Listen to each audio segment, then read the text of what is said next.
Hi there, I hope you're well. I want to come on today and talk a little bit more about perfectionism and share a little bit about my story of perfectionism. So when I was a child, I would basically self-bully myself and be overly harsh on myself in terms of what was acceptable and what wasn't.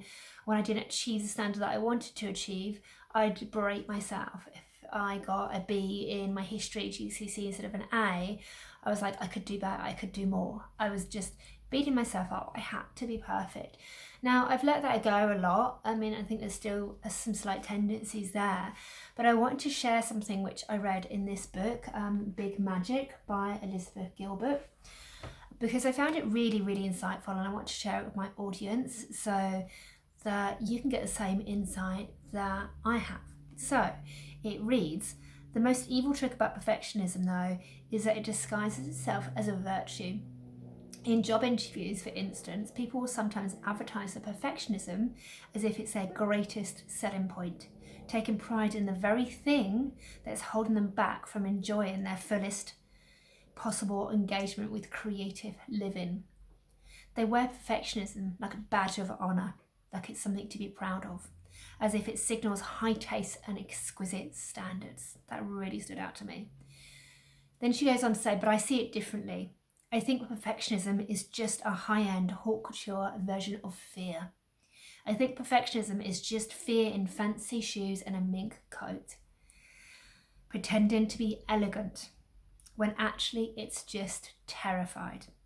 Because underneath that shiny veneer, perfectionism is nothing more than a deep existential angst that says again and again, I am not good enough. I will never be good enough.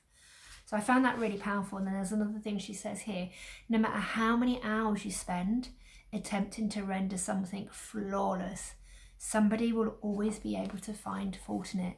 There is no such thing as perfectionism, okay? There's no such thing as perfectionism, but you can't reach perfect because there is no such thing as perfect. And the more that we do this, having been that perfectionist in my life and having recovered from it, but constantly striving to be perfect, to get everything done, to get everything absolutely perfect, is never going to be satisfying. It's never going to fulfill you. It's never going to make you happy. Because even if you do feel that something is perfect for you, then someone else is going to come along and go, well, that's not perfect. You're constantly striving for perfection. I just want to see whether I can find another quote. It wasn't a quote, it was something that she talks about. I've lost my page now, so maybe I won't find it. Here it is. Okay. So she, Elizabeth Gilbert, the author of this book, talks about what an old lady, when she was in her 20s, what an old lady in her 70s said to her. And this is what this lady said to her, this Elizabeth Gilbert in her 20s. She said, we all spend our 20s and 30s trying so hard to be perfect because we're so worried about what people will think of us. Does that sound familiar?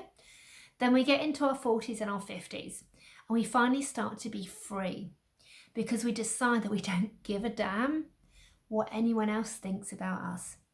But you won't be completely free until you reach your 60s and 70s, when you finally realise this liberating truth.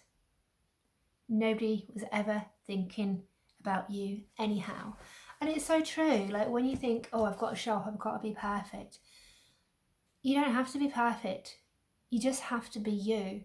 You just have to show up and be your authentic self, because you are imperfectly perfect as you are, and that's enough.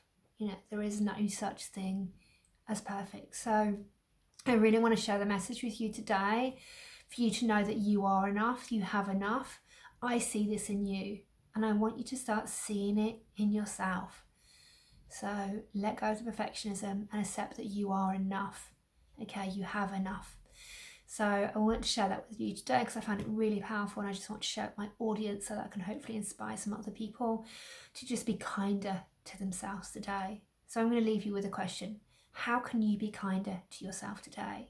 I.e., what can you do to be kinder to yourself today? Thanks so much for watching. Take care.